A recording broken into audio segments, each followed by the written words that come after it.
Cybercrime is one of the most prevalent crimes targeting various industries, including manufacturing, healthcare and telecommunication. Incidents of cybercrime in Africa are twice the global average. Executive Director at Cyber One Solutions, Ethel Nyembe, joins us for more. Ethel, a very good evening to you. Thank you for your time. I mean, more than 3,300 cybercrime incidents affecting government institutions, bank and the general public were reported each week globally last year. What does that tell us? Well, it really just demonstrates that as a nation and as individuals, we've got to be vigilant because I do think that the crime itself is not going to go away. And what we've been able to see in the latest report, we're waiting obviously for Cybercrime March 2025 to give us the latest results. But what we do know is that this crime is in the region of 2.2 to 3 billion South African rands.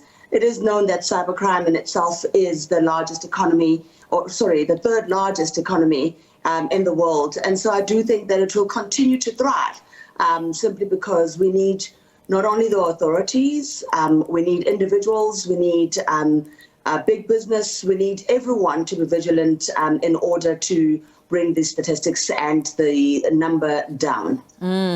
Insofar as trends are concerned, what have you noted? Well, there are a number of trends that one can note and talk about. For example, ransomware, we see that a great deal. And sometimes what ransomware can really do, and that's why I think that cybersecurity is not only one for CISOs, but it really is one that affects the nation, the inability to trade. So, for example, if you can't get the results of your medical examination or blood, the impact is just absolutely dire. And then, of course, if you think about digital banking, across the board, we see a staggering number even in that area because you also have impersonification that takes place in that area. So there is quite a few trends that we are observing at the moment when it comes to cybersecurity. And if you think about fraud as well, that opportunity to not know who you've given your details to and where you've clicked for you to be compromised. We see quite a lot of that also coming on board. And I do think that in future, the deep fakes as well as AI are really going to play a critical role in making the attackers more sophisticated. So you've mentioned that it will continue to thrive as you look at how aggressive it's really become and how it's impacting industries and the economy alike. What will it take to curb it? I mean, you've spoken about the importance of being vigilant, but vigilance alone will need much more than just vigilance when it comes to people reporting these crimes to authorities and finding and having somebody, held accountable. No, absolutely. I think in every conference that you attend, you tend to hear speakers talking about it's not if you'll get attacked, but rather when you do get attacked. So I do think that defense mechanisms are critical from the traditional firewall to the more sophisticated defense mechanisms. But I do think that legislation and regulation, implementing laws such as the Cybercrimes Act, will help in a variety of ways in order to bring this crime down. And then, of course, law enforcement agencies, when they work together and establish units that can respond as quickly as possible, will also help.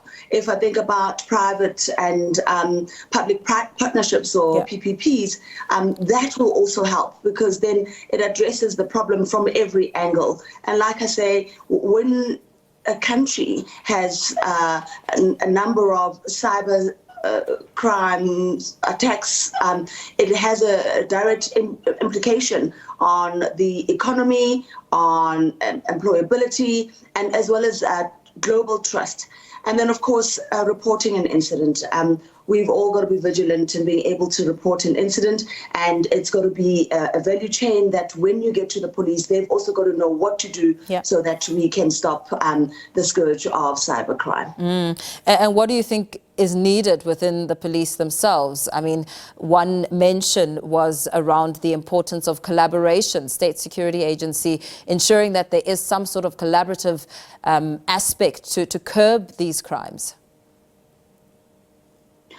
So I do think that collaborating with the various agencies, like I've already said, globally, not just South Africa based, and then of course collaborating with the public and the awareness that is needed for both the police as well as the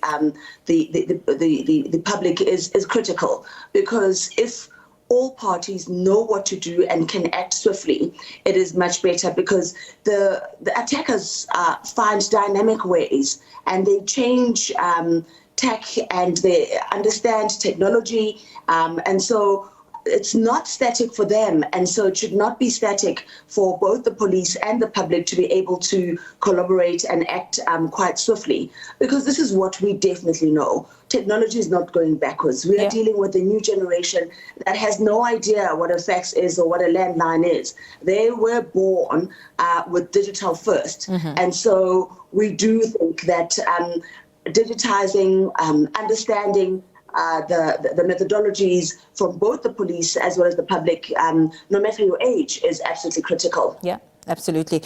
What would you say are the dangers of inadequate protections within organizations? Because surely there should be mechanisms in place to help mitigate, for one, companies and entities against cybercrime. So I do think that it's not that organizations don't invest appropriately. I think they do, but you have to understand that it's not always about the new technology. You've got to understand your landscape. Are you on-prem? Are you going cloud first? And how are you using your AI? How are you using your large language models? And so it really isn't about buying the technology, but it's about understanding your technology and addressing the gaps that you have. And if I think about the work that we do at CyberOne Solutions, we really spend time co-creating with customers, so that by co-creating with customers, we can actually understand their vulnerabilities. We can also understand where they need to protect themselves in terms of defense, and most importantly, how we constantly pivot, because you can't stay still and you can't stay static. And of course, in instances where we find that there could be vulnerabilities, we make sure that we avoid those as quickly as possible. And most importantly, what one has got to be able to do, I can't stress this enough, is being able to pivot as quickly as possible and to constantly look for new threats. So I think those elements are important for any organization, and also for the public.